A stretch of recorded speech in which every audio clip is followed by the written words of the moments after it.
ভারতীয় মহাকাশ গবেষণা সংস্থা ইসরো আজ বিকেল 5:26 দেশের সবচেয়ে ভারী যোগাযোগ উপগ্রহ CMS-03 উৎক্ষেপণ করবে। অন্ধ্রপ্রদেশের শ্রীহরিকোটার সতীশ ধাওয়ান মহাকাশ কেন্দ্র থেকে এই উৎক্ষেপণ করা হবে। CMS-03 হল মাল্টিব্যান্ড সামরিক যোগাযোগ উপগ্রহ। এর অপর নাম GSAT-7R। দেশের সবচেয়ে শক্তিশালী rocket launch vehicle mark 3 LV-M3 এর মাধ্যমে এই উপগ্রহটিকে মহাকাশে পাঠানো হবে। ভারতীয় স্থলভাগ সহ বিস্তৃত মহাসাগরীয় অঞ্চলে বিশেষ করে নৌবাহিনীর জন্য সংযোগ ব্যবস্থা উল্লেখযোগ্যভাবে বৃদ্ধি করবে এটি। LV-M3 রকেট হল ভারতের সবচেয়ে ভারী উৎক্ষেপণ যান এবং মহাকাশে 4000 কেজি পর্যন্ত ওজন বহন করতে পারবে এটি।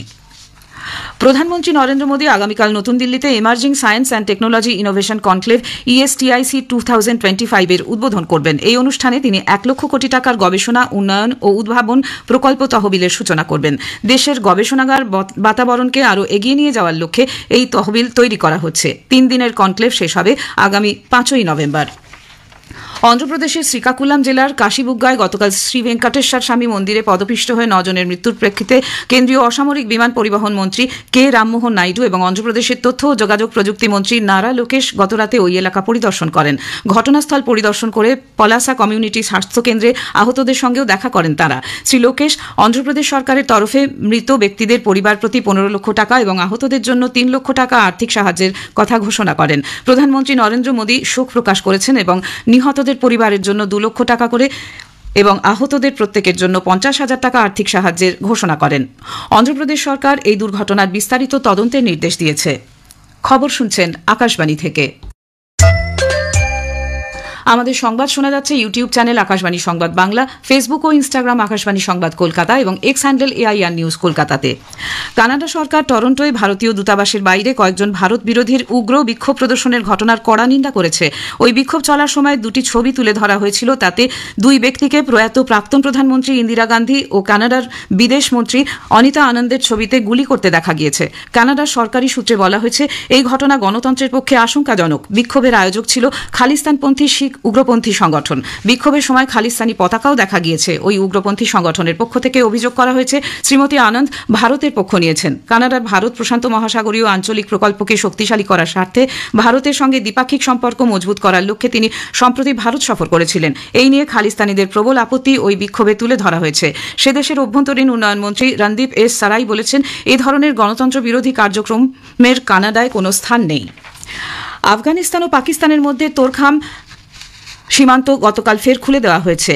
দুদেশের মধ্যে সাম্প্রতিক সংঘর্ষের পরিপ্রেক্ষিতে ওই সীমান্ত প্রায় 2 সপ্তাহ বন্ধ ছিল। গত 19শে অক্টোবর দোহায় দুদেশের মধ্যে অস্ত্র সংবরণ নিয়ে সমঝোতার পরিপ্রেক্ষিতে সীমান্ত ফের খুলে দেওয়ার সিদ্ধান্ত নেওয়া হয়েছিল। সীমান্ত খুলে দেওয়ায় তোরখাম ও চামন সীমান্ত দিয়ে ইতিমধ্যে 10,700 আফগান উদ্বাস্তু আফগানিস্তানে ফিরে যান। দুদেশের মধ্যে বোঝাপড়ার ভিত্তিতে এ পর্যন্ত মোট 10,60,000 আফগান উদ্বাস্তু দেশে ফিরেছেন বলে মনে করা হচ্ছে। তবে দুদেশের মধ্যে বাণিজ্য সম্পর্ক এখনও স্বাভাবিক হয়নি। প্যারিসের বিখ্যাত লুভার সংগ্রহশালায় মূল্যবান জহরত চুরির ঘটনায় আরও 2 জনকে গ্রেপ্তার করা হয়েছে। তাদের মধ্যে একজন মহিলা। এ নিয়ে দুঃসাহসিক চুরির ঘটনায় মোট 4 জনকে গ্রেপ্তার করা হলো। ধৃত 37 বছর বয়সী পুরুষ ও 38 বছর বয়সী মহিলার বিরুদ্ধে চুরি সংগঠিত করা ও চক্রান্তের অভিযোগ আনা হয়েছে, যদিও তারা এই অভিযোগ অস্বীকার করেছে। ব্রিটেনের কেমব্রিজশায়ারে গতরাতে একটি ট্রেনে অজ্ঞাত পরিচয় ব্যক্তির হামলায় অন্তত 10 জন ছুরিকাহত হয়েছেন। 9 জনের অবস্থা আশঙ্কাজনক। ট্রেনটি ডনকাস্টার থেকে লন্ডনের কিংস ক্রস স্টেশনে যাচ্ছিল। হামলার খবর পাওয়ার সঙ্গে সঙ্গে সশস্ত্র পুলিশ এবং চিকিৎসা কর্মীরা স্টেশনে পৌঁছে যান। 2 জনকে গ্রেপ্তার করা হয়েছে। সন্ত্রাস দমন বাহিনী তদন্তের কাজ শুরু করেছে।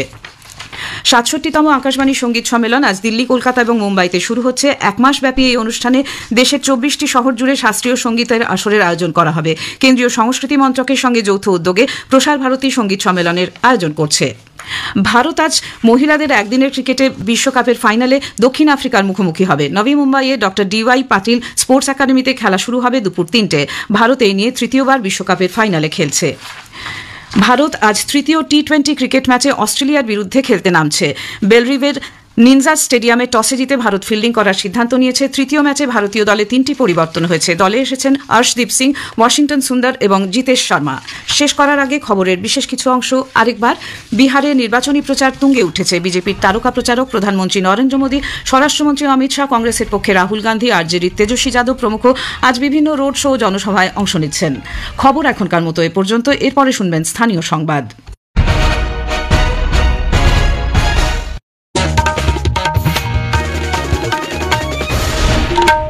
আকাশবাণী কলকাতা। স্থানীয় সংবাদ পড়ছি প্রিয়া বিশ্বকর্মা। উত্তর 24 পরগনার স্বরূপনগর থেকে আজ ফের 38 জন বাংলাদেশিকে আটক করে বিএসএফ পুলিশের হাতে তুলে দিয়েছে। জানা গেছে, বিথারি সীমান্ত দিয়ে তারা বাংলাদেশে প্রবেশের চেষ্টা করছিল। সেই সময় টহলরত বিএসএফ জওয়ানরা তাদের ধরে ফেলে।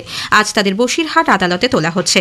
এর আগে গত দুদিনে স্বরূপনগরে 15 জন শিশুসহ 56 জন বাংলাদেশিকে গ্রেপ্তার করা হয়। এদিকে শিলিগুড়ির ভারত নেপাল সীমান্তের পানি ট্যাঙ্কি থেকে এক বাংলাদেশি নাগরিককে আটক করেছে এসএসবি। ধৃত 26 বছরের হেমাল চন্দ্র রায় বাংলাদেশের দিনাজপুরের বাসিন্দা। তার কাছ থেকে উদ্ধার হয়েছে নকল ভারতীয় আধার কার্ড। 2.5 মাস আগে ভারতে ঢুকে শিলিগুড়ির এলাকায় রাজমিস্ত্রির কাজ করছিল সে। ধৃতকে খড়িবাড়ি থানার পুলিশের হাতে তুলে দেওয়া হয়েছে। তামিলনাড়ুতে কাজে গিয়ে পূর্ব বর্ধমানের জামালপুরের এক পরিযায়ী শ্রমিকের মৃত্যুর ঘটনায় এসআইআর আতঙ্কের অভিযোগ নিয়ে শুরু হয়েছে রাজনৈতিক চাপানুতোর। স্থানীয় বিজেপি নেতৃত্বের দাবি, মৃত বিমল সাঁতরা মদ ভেবে বিষাক্ত পানীয় খেয়ে অসুস্থ হয়ে পড়ে, সেই থেকেই তার মৃত্যু হয়েছে। তাছাড়া মৃতের ছেলে তামিলনাড়ুর ওরাতানাড়ু থানায় যে অভিযোগ দায়ের করেছেন সেটির সঙ্গে তার বক্তব্যের কোনো মিল নেই। উল্লেখ্য, বিমল সাঁতরা গত 26শে অক্টোবর অসুস্থ হয়ে সেখানকারই একটি হাসপাতালে ভর্তি হন। 30 তারিখ তার মৃত্যু হয়। তার ছেলে জানিয়েছেন, এসআইআর এর ঘোষণা হবে শোনার পর থেকেই তার বাবা আতঙ্কে ছিলেন। ভোটার তালিকায় বিশেষ নিবিড় সংশোধনী কর্মসূচি এসআইআর এর প্রস্তুতিতে রাজ্য জুড়ে বুথ লেভেল অফিসার বিএলওদের 3 দিনের চূড়ান্ত প্রশিক্ষণ পর্ব চলছে। আগামীকালের মধ্যে তা সম্পূর্ণ করতে হবে বলে জেলা নির্বাচনী আধিকারিকদের নির্দেশ দেওয়া হয়েছে। গতকাল প্রথম দিনে প্রশিক্ষণ ম্যানুয়াল অনুযায়ী 16 দফা নির্দেশিকা বিএলওদের হাতে তুলে দেওয়া হয়। কলকাতা পুলিশ এলাকার 5টি থানার সীমানা নতুন করে নির্ধারণ করা হয়েছে। এই থানাগুলি হল ইকবালপুর, ওয়াটগঞ্জ, আলিপুর, পার্ক স্ট্রিট এবং New Market. Kolkata police commissioner Manoj ভার্মার স্বাক্ষরিত নির্দেশিকা জারি করা হয়েছে। তাতে বলা হয়েছে, ইকবালপুর ও ওয়াটগঞ্জ থানার একটা বড় এলাকা আলিপুর থানার অধীনে নিয়ে আসা হয়েছে। পাশাপাশি নিউ মার্কেট থানার বেশ কিছু এলাকা পার্ক স্ট্রিট থানার আওতায় আনা হয়েছে। প্রশাসনিক সূত্রে খবর, আলিপুর থানা এবং পার্ক স্ট্রিট থানার পরিকাঠামো বাড়ানোর কাজও শুরু হয়েছে। এতে যেমন প্রশাসনিক কাজের সুবিধা হবে, তেমনি নজরদারিও সহজ হবে বলে মনে করা হচ্ছে। প্রসঙ্গত, এই মুহূর্তে কলকাতা পুলিশের আওতায় 91টি থানা রয়েছে। পূর্ব মেদিনীপুরের ভগবানপুর থানা এলাকায় হস্টেলের ঘর থেকে 7ম শ্রেণীর এক পড়ুয়ার দেহ উদ্ধারের ঘটনায় চাঞ্চল্য ছড়িয়েছে। গত সন্ধ্যায় সায়নদীপ খাটুয়াকে অচৈতন্য অবস্থায় উদ্ধার করা হয়। হাসপাতালে নিয়ে যাওয়া হলে চিকিৎসকরা তাকে মৃত ঘোষণা করেন। দেহ ময়নাতদন্তে পাঠানো হয়েছে। তাকে খুন করা হয়েছে বলে পরিবারের দাবি। মুর্শিদাবাদের ফারাক্কার প্রাক্তন বিধায়ক মইনুল হক প্রয়াত। বয়স হয়েছিল 62 বছর। কংগ্রেসের প্রতীকে টানা 5 বার রাজ্য বিধানসভায় নির্বাচিত হন মইনুল হক। পরে তিনি তৃণমূল কংগ্রেসে যোগ দেন। হৃদরোগে আক্রান্ত হয়ে বেশ কিছুদিন কলকাতার একটি বেসরকারি হাসপাতালে ভর্তি ছিলেন তিনি। আজ সকালেই তিনি শেষ নিঃশ্বাস ত্যাগ করেন। মুখ্যমন্ত্রী মমতা ব্যানার্জি তাঁর প্রয়াণে গভীর শোক প্রকাশ করেছেন। ডায়াবেটিস রোগের বিরুদ্ধে লড়াই করতে রাজ্য সরকারের নেওয়া বেঙ্গল মডেল উদ্যোগ বিশ্বের কাছে গ্রহণযোগ্য হতে চলেছে বলে মুখ্যমন্ত্রী মমতা ব্যানার্জি জানিয়েছেন।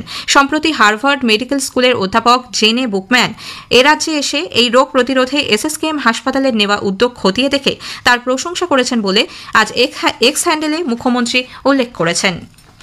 জগদ্ধাত্রী পুজো উপলক্ষে জগদ্দলের গোলঘর পার্কের মাঠে মেলায় গতকাল রাতে বিধ্বংসী আগুন লাগে। আগুনে প্রায় 8টি দোকান পুড়ে গিয়েছে। কিভাবে আগুন লাগলো সে বিষয়ে এখনো কিছু জানা যায়নি।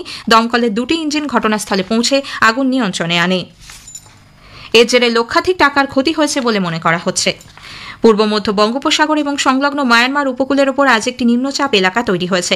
আগামী 48 ঘণ্টায় এটি ক্রমশ উত্তর উত্তর পশ্চিমে মায়ানমার বাংলাদেশ উপকূলের দিকে অগ্রসর হবে বলে আলিপুর আবহাওয়া দপ্তর জানিয়েছে। এর ফলে এ রাজ্যে এখনো পর্যন্ত কোনো সতর্কতা না থাকলেও মৎস্যজীবীদের উত্তর পূর্ব বঙ্গোপসাগর এবং দক্ষিণ বাংলাদেশ উপকূলের দিকে যেতে নিষেধ করা হয়েছে। স্থানীয় সংবাদ শেষ হল।